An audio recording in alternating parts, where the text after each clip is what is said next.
Oke, di video ini kita akan membahas mengenai kestabilan unsur. Nah, stabil artinya di sini adalah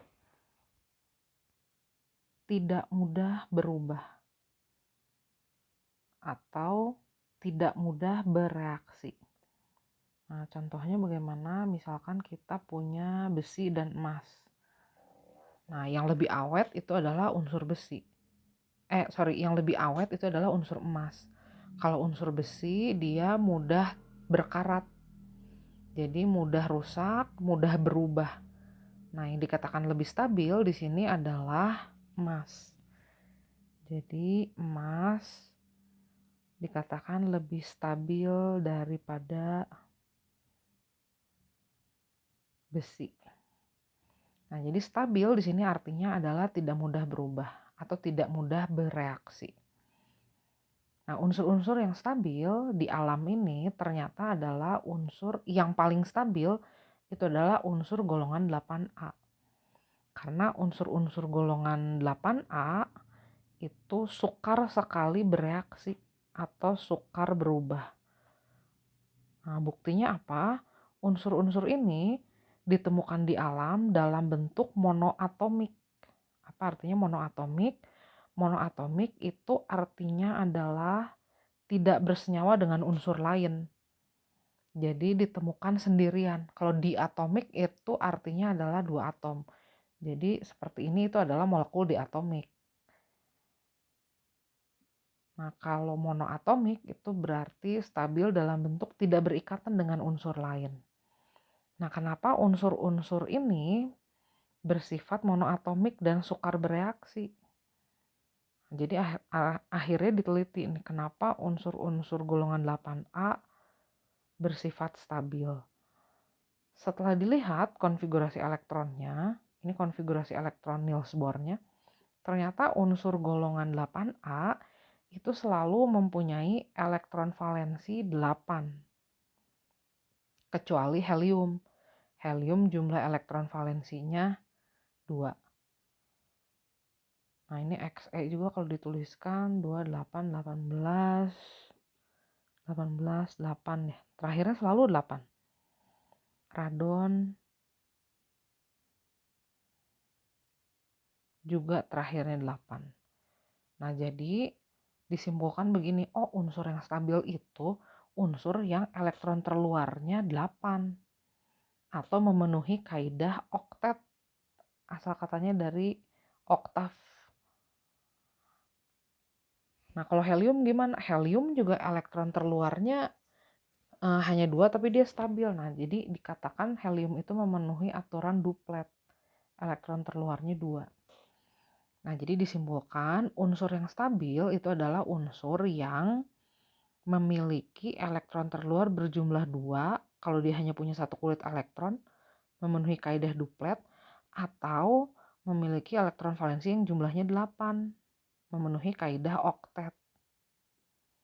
Nah, tapi ada juga yang mengatakan bahwa konfigurasi elektron dari unsur yang stabil itu adalah konfigurasi elektron dari unsur yang orbital terluarnya penuh. Kalau dituliskan dalam bentuk konfigurasi elektron mekanika kuantum gini kan. Nah, orbital terluarnya penuh. Kalau ini kita tuliskan juga elektron di orbital terluarnya jumlahnya penuh. Gini. Ini kalau digambarkan tidak ada orbital yang isinya setengah penuh ataupun kosong. Nah, ternyata semua unsur itu berusaha mencapai kestabilan. Segala sesuatu di alam ini berusaha mencapai kestabilan. Nah, karena stabil itu artinya adalah memenuhi kaidah duplet dan oktet. Jadi unsur-unsur di luar unsur gas mulia itu berusaha mencapai konfigurasi yang serupa atau yang sama dengan unsur gas mulia. Seperti contoh, misalnya kita punya unsur bernomor atom 3, unsur litium. Konfigurasi elektronnya gini. Nah, litium ini tidak stabil. Nah, untuk mencapai konfigurasi stabil, untuk menjadi serupa dengan duplet dan oktet, gimana caranya? Nah, ternyata untuk mencapai kestabilan, cara yang pertama dilakukan oleh suatu atom adalah dengan cara melepaskan elektron. Nah, kalau dia melepaskan elektron, berarti nanti Li akan kehilangan satu muatan negatif, satu elektron. Protonnya jadi lebih banyak. Jadi dia akan bermuatan positif. Nah, tentu tidak semua atom bisa dengan mudah melepas elektron. Ini tergantung dari energi ionisasinya juga. Kalau energi ionisasi suatu atom rendah, berarti dia mudah melepas elektron. Kalau energi ionisasinya tinggi, tentu akan susah. Nah, sebagai contoh lagi, misalkan kalau kita punya unsur magnesium, nomor atomnya 12, konfigurasi elektronnya 282, seperti ini. Nah, supaya stabil gimana caranya? Oh, dia lepas 2 elektron aja. Kalau dia melepas 2 elektron, dia akan membentuk ion Mg2+. Dia akan menjadi kation karena kehilangan elektron. Nah, Mg2+, konfigurasinya nanti jadi tinggal begini. Nah, ini mirip atau menyerupai konfigurasi elektron unsur neon. Maka Mg2+ stabil. Tadi Li juga akan menyerupai konfigurasinya He. Maka dia akan stabil. Nah, pertanyaannya, bisakah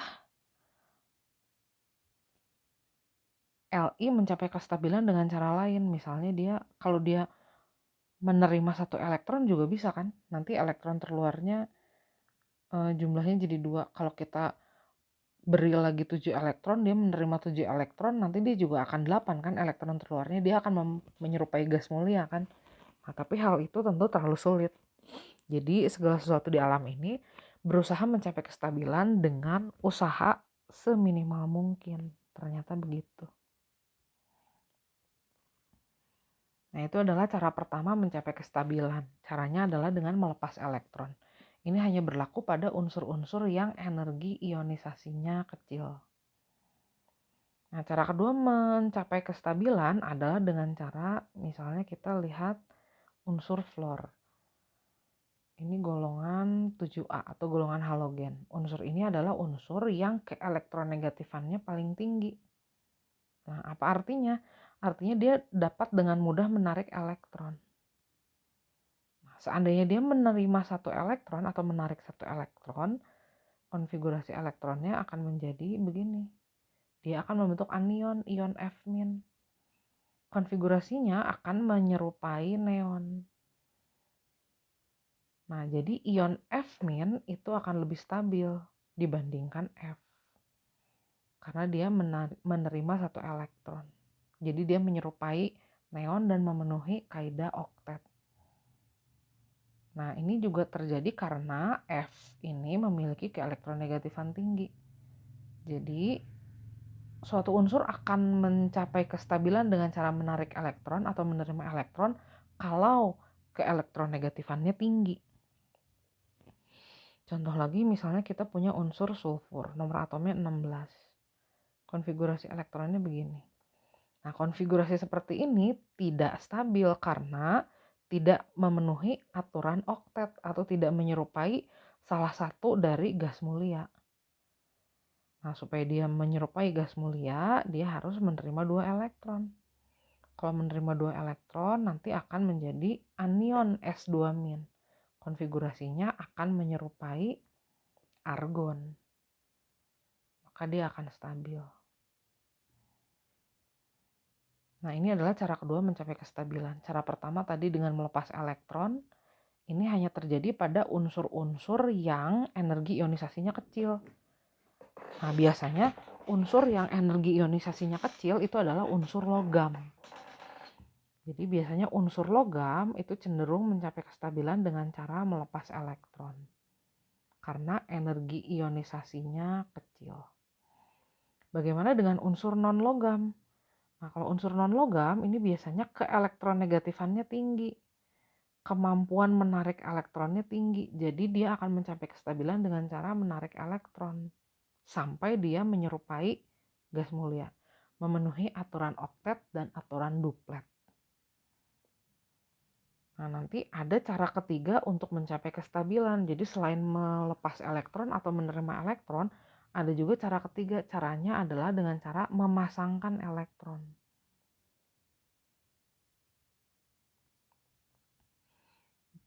Jadi gimana caranya memasangkan elektron? Ya, unsur ini harus mencari pasangan untuk menggunakan elektron dengan cara bersama. Nah, nanti ini akan diterangkan di video selanjutnya. Jadi ada 3 cara tadi mencapai kestabilan. Yang pertama, suatu unsur mencapai kestabilan dengan cara melepas elektron.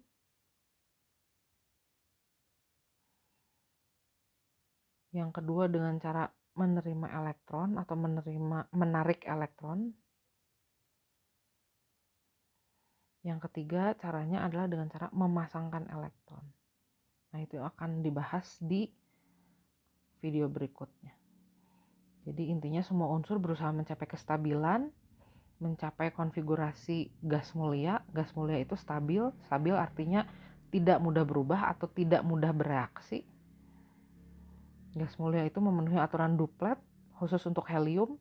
Sisanya memenuhi aturan oktet. Elektron terluarnya 8. Nah, keadaan yang seperti ini menyebabkan gas mulia ditemukan dalam keadaan monoatomik atau tidak bersenyawa dengan unsur lain karena dia tidak perlu melepas elektron ataupun menerima elektron ataupun memasangkan elektron untuk mencapai kestabilan.